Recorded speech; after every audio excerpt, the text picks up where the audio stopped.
Tamil Nadu சட்டசபையில dress code இருக்கா? இத பத்தின தகவல பார்க்கலாம் வாங்க.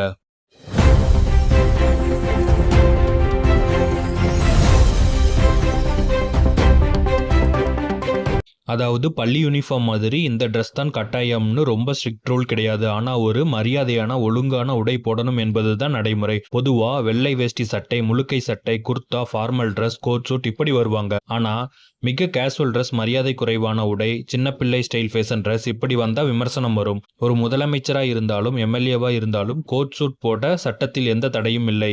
ஏன்னா கோட் சூட் என்பது அதிகாரப்பூர்வ தோற்றம், நிர்வாக பொறுப்பு, லீடர்ஷிப் இதை காட்டுற ஒரு உடைன்னு பார்க்கப்படும். அதனால தான் கலெக்டர், ஐஏஎஸ் அதிகாரிகள், வழக்கறிஞர்கள், பாராளுமன்ற உறுப்பினர்கள், பெரிய நிறுவன அதிகாரிகள் பல பேர் கோட் சூட் போடுறாங்க. கோட் சூட்டுக்கான அர்த்தம் என்ன?